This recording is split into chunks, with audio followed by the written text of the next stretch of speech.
Guys, एक बार Albert Einstein हवाई यात्रा कर रहे थे तो उन्होंने अपने बगल में बैठे एक भारतीय से पूछा कि क्यों ना इस सफर में एक दूसरे से सवाल जवाब किए जाएं, जिसमें मैं तुमसे एक सवाल पूछूंगा। अगर तुमने उसका जवाब नहीं दिया तो तुम्हें मुझे इसके बदले $5 देने होंगे और फिर तुम मुझसे सवाल पूछना, और अगर मैं उसका जवाब ना दे पाया तो मैं तुम्हें $500 दूंगा। अब भारतीय ने कहा पूछो। तो आइंस्टाइन ने उससे अपना पहला सवाल पूछा कि बताओ यहाँ से चांद कितनी दूरी पर है। अब इस बात का जवाब इंडियन को नहीं पता था तो उसने अपनी जेब से $5 निकालकर आइंस्टाइन को दे दिए। अब उस इंडियन की बारी आई तो उसने आइंस्टाइन से पूछा कि ऐसी कौन सी चीज है जो पहाड़ पर 3 पैरों से चढ़ती है और 4 पैरों से नीचे उतरती है। अब इस सवाल पर तो आइंस्टाइन भी सोच में पड़ गए। उन्होंने अपनी पूरी साइंस नॉलेज सब कुछ लगा ली और लास्ट में हार मानकर $500 उस इंडियन को दे दिए। फिर आइंस्टाइन ने कहा कि तुम इसका उत्तर तो बताओ। तो उस इंडियन ने तुरंत अपनी जेब से $5 आइंस्टाइन को निकाल कर दे दिए और कहा कि मुझे भी नहीं पता। गाइस, एक बार अकबर को सुबह सुबह बहुत ज्यादा प्यास लगी तो वो पानी पीने के लिए अपने नौकरों को आवाज देने लगे, लेकिन तो कोई भी नौकर वहां पर उनके आसपास मौजूद नहीं था। पर उसी समय वहां पर मौजूद एक कचरा साफ करने वाले ने अकबर की आवाज सुन ली तो वो अकबर के लिए पानी लेकर आया और अकबर ने वो पानी पी भी लिया। लेकिन उसी दिन अचानक से दोपहर को अकबर की तबीयत खराब हो गई तो किसी ने उससे कहा कि आपके ऊपर किसी मनहूस इंसान की नजर पड़ी है। तो अकबर को लगा कि कहीं वो मनहूस इंसान कचरे वाला तो नहीं, तो इसीलिए अकबर ने उस कचरे वाले को फांसी की सजा सुना दी।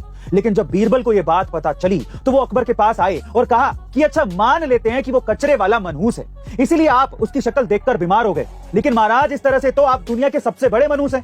अकबर ने कहा कि तुम ऐसा क्यों कह रहे हो? तो बीरबल बोला, आप उसकी शक्ल देखकर सिर्फ बीमार ही पड़े, लेकिन उस बेचारे ने आपकी शक्ल सवेरे सवेरे देख क्या ली, उसे तो फांसी की सजा हो गई। गाइस, इसे कहते हैं जैसे को तैसा जवाब देना। गाइस, अटल बिहारी वाजपेयी जी एकमात्र ऐसे नॉन कांग्रेसी नेता थे जिन्होंने उस समय अपनी सरकार बनाई थी जब हर जगह कांग्रेस का दबदबा था। और सबसे हैरानी की बात यह थी कि उन्हें उस वक्त पूरी 24 पार्टियों से समर्थन मिला था, जिसे पता चलता है कि अटल बिहारी वाजपेयी जी में एक खास प्रतिभा थी जिसमें वो सबको साथ लेकर चलते थे। यहाँ तक कि कांग्रेस भी उनके हर फैसले में उनका समर्थन करती दिखती थी। और इसकी सबसे बड़ी वजह यह थी कि वो सिर्फ सत्ता पाने के लिए प्रधानमंत्री नहीं बने थे, बल्कि एक ऐसे उद्देश्य के लिए प्रधानमंत्री बने थे जिसमें सिर्फ और सिर्फ देश का हित हो। और शायद इसीलिए उनकी सरकार पहली ऐसी नॉन कांग्रेसी सरकार थी जो पूरे 5 साल चली थी। गाइस, रतन टाटा जी ने रिसेंटली एक ऐसे स्टार्टअप में इन्वेस्ट किया है जो पूरे इंडिया में करीबन 1.5 करोड़ बूढ़े लोगों को मदद करेगा। जी हाँ गाइस, कुछ महीने पहले टाटा ग्रुप के जनरल मैनेजर और रतन टाटा जी के करीबी शांतनु ने गुड फेलोज नाम का एक स्टार्टअप लॉन्च किया था ताकि वो उन बूढ़े लोगों की मदद कर सके जो बिना किसी सपोर्ट के अकेले रहते हैं। एक्चुअली इंडिया में कई ऐसे बूढ़े माँ बाप हैं जिन्हें अपने बच्चों ने घर से बाहर निकाल दिया है। बस इसीलिए रतन टाटा जी ने इन बेसहारे बूढ़े लोगों को सहारा देने के लिए इस स्टार्टअप में शांतनु की मदद की।